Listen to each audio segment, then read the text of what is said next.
Olá, queridos alunos, aqui é o professor Daniel Costa e neste vídeo nós vamos resolver alguns exercícios relacionados com os isoprocessos. Nas aulas passadas nós falamos sobre os isoprocessos, definimos os parâmetros que caracterizam completamente um gás ideal. Então, nesta aula, nós vamos usar as equações que nós aprendemos nos isoprocessos para resolver alguns exercícios sobre transformações termodinâmicas. O primeiro exercício que nós temos aqui a ser resolvido é o exercício extraído do exame de admissão da UEM do ano 2019. E o exercício diz o seguinte: uma certa massa gasosa que ocupa um volume V1 e exerce uma pressão P1 é comprimida a temperatura constante, de modo que o volume reduza 8 vezes. Qual é a nova pressão P2 dessa massa gasosa? Pelo que nós aprendemos nas transformações termodinâmicas, sempre que um dos parâmetros mantém-se constante, os outros dois parâmetros variam, estabelecendo-se uma relação de proporcionalidade que pode ser direta ou inversa.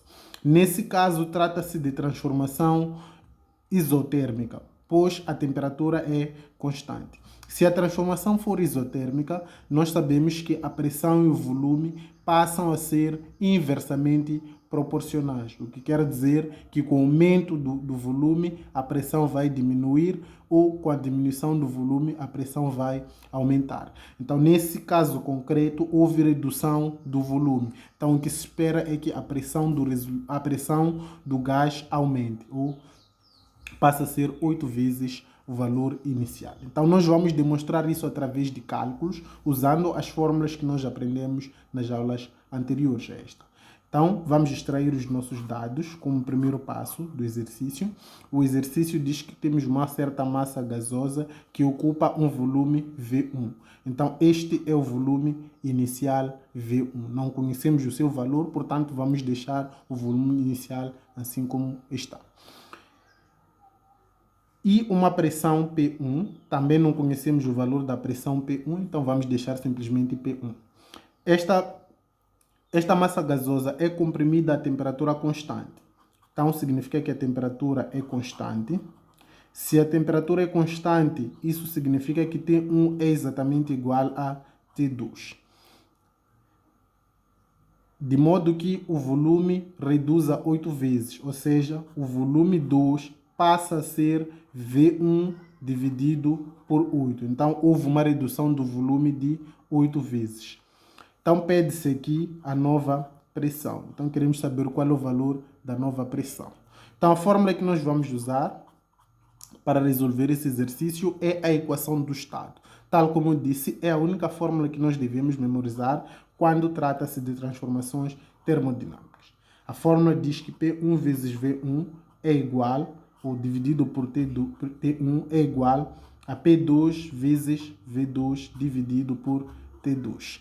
Então, conhecendo essa fórmula e olhando aqui nesse exercício, o parâmetro que mantém-se constante é a temperatura. Isso significa que nesta equação devemos eliminar o valor da temperatura, pois a temperatura é constante.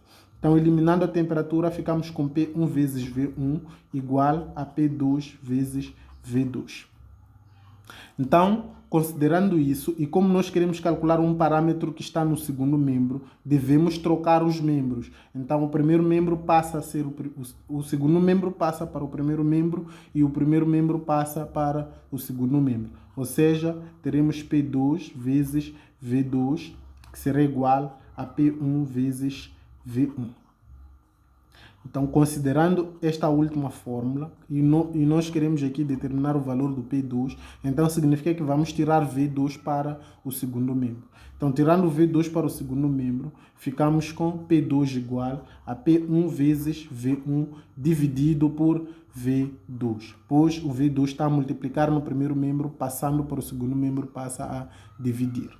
Então, P2 será igual a P1, o valor de P1 não conhecemos, então vamos manter o P1, vezes o V1 também não conhecemos, então vamos manter o V1 dividido pelo V2. V2 é V1 dividido por 8, então V1 sobre 8. Então vamos manter aqui a nossa equação, mantendo P1 vezes V1 temos fração de uma fração.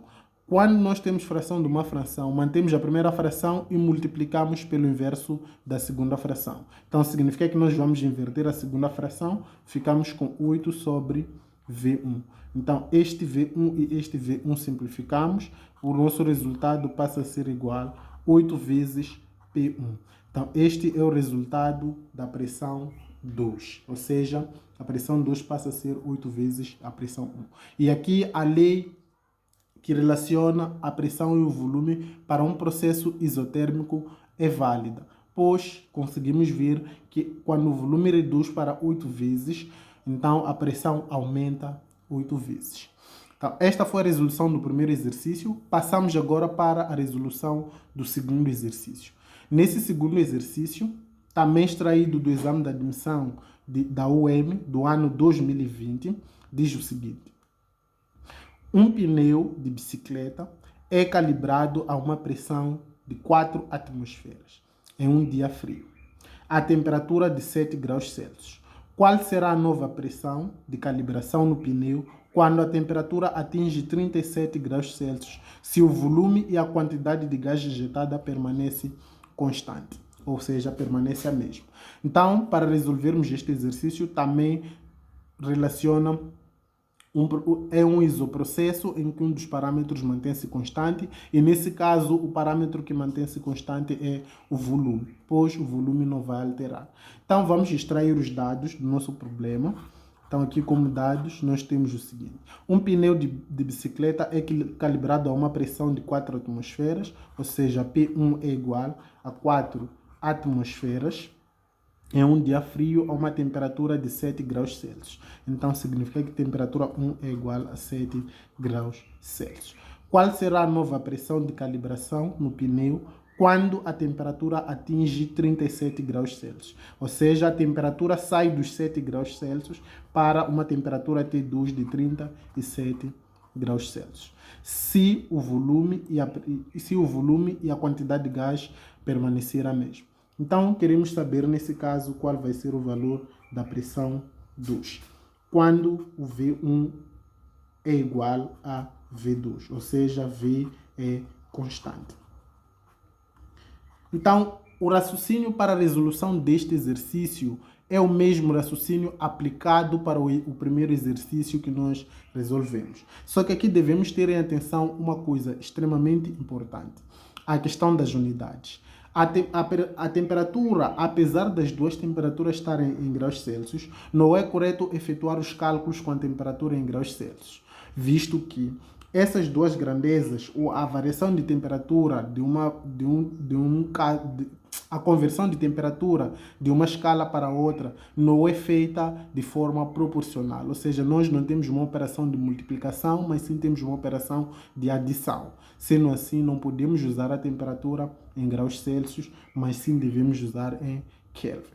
Então, vamos transformar esta unidade para Kelvin, adicionando a este número 273. Então, temos como resultado 290 Kelvin. Se adicionarmos aqui a 273, vamos ter 310 Kelvin. Então, nós transformamos as temperaturas que estavam em graus Celsius para Kelvin. Então, vamos passar agora para a fórmula e a resolução do próprio problema. Vamos escrever aqui a equação que nós vamos usar para resolver o exercício. A equação que nós vamos usar assemelha-se ou é a mesma equação que foi usada no primeiro exercício, em que nós temos P1, V1 sobre T1 igual a P2 vezes V2 dividido por T2. Então, neste caso, como o volume é que é constante, então nós vamos eliminar o volume da nossa equação. Então, eliminando o volume, a equação fica P1 dividido por T1 igual a P2 sobre T2. Ok? Então, como nós queremos calcular o P2 está no segundo membro, convém trocar os membros. Então, P2 sobre T2 passa a ser igual a P1 sobre T1. Como a troca de membros é feita de forma que todos os termos que estão no segundo membro passem para o primeiro e todos que estão no primeiro passem para o segundo, então não há mudança de sinal. Ok? Então, vamos isolar aqui o valor de P2. P2 será igual a P1 vezes T2 dividido por T1. Então, P2 será igual, P1 é 4 atmosferas, como podemos ver aqui nos nossos dados, 4 atmosferas, vezes T2, desculpa, que é 310 kelvins, sobre o valor de T1, que é 290 kelvins. Então, Kelvin e Kelvin simplificam-se. P2 será igual 4 vezes 310. 4 vezes 310 dá 1240 atmosferas sobre 290. Então, pressão 2 será igual 1240 dividido por 290 é igual a aproximadamente 4,3 atmosferas. Então, esta foi a resolução do segundo exercício da nossa lista de exercícios. Passamos agora para a resolução do terceiro problema da nossa lista de exercícios. O terceiro problema também é um exercício extraído do exame de admissão da UEM, mas do ano 2018. Esse exercício diz o seguinte: um gás sofre uma transformação a pressão constante. Então, se a temperatura T1 é igual a 300 kelvins, o volume ocupado inicialmente pelo gás era de 5 litros, qual será em litros o novo volume do gás? A temperatura T2 igual a 600 kelvins. Então, como podemos ver, a temperatura sai dos 300 kelvins para 600 kelvins. Automaticamente podemos observar que nesse caso a temperatura duplicou. Então, se a temperatura duplicou e o processo é isobárico, pois a pressão é constante, então podemos logo concluir que o volume, uma vez que essas duas grandezas são diretamente proporcionais, também vai duplicar. Então, vamos passar a ter 10 litros como resultado. Mas vamos demonstrar isso através de cálculos, extraindo aqui os dados do nosso problema. Então, a primeira temperatura que nós temos aqui, primeiro devemos considerar que trata-se de um processo isobárico em que a temperatura é constante, aliás, em que a pressão é constante, ou seja, P1 é igual a P2, e a temperatura 1 é igual a 300 kelvins. O volume ocupado inicialmente pelo gás era de 5 litros, então V1 é igual a 5 litros. Qual será em litros o novo volume? Então, pede-se nesse exercício o valor do V2, sabendo que a temperatura 2 é igual a 600 kelvins. Então, a fórmula que nós vamos usar para este exercício é igual à fórmula que nós usamos no exercício anterior. P1 vezes V1 sobre T1 é igual a P2 vezes V2 sobre T2. Então, neste caso, como a pressão é que é constante, então nós eliminamos o valor da pressão da nossa equação. Ficamos com V1 sobre T1 igual a V2 sobre T2. Então, isolamos aqui nesta fórmula o valor de V2. Uma vez que V2 está no segundo membro, convém efetuarmos aqui a troca de membros. V2 sobre T2 é igual a V1 sobre T1. Então, V2 será igual, passamos esta temperatura que está a dividir para o segundo membro, passa a multiplicar. Então, T2 vezes V1 sobre T1. Então, o valor de V2 será igual, T2 é de 600 kelvins, então substituímos aqui 600 kelvins, vezes o valor de V1, que é de 5 litros, então vezes 5 litros, sobre T1, que é igual a 300 kelvins. Então, 300 kelvin. Então, simplificamos estes dois zeros e estes dois zeros, incluindo as suas unidades. Ficamos com 6 vezes 5. 6 vezes 5 dá 30. 30 dividido por 3 será igual a 10 litros. Então, esse é o volume. E demonstramos, de facto, que quando a temperatura duplica, o valor do volume também vai duplicar. Passamos agora para o último exercício que foi extraído do exame da 12ª classe do ano 2012.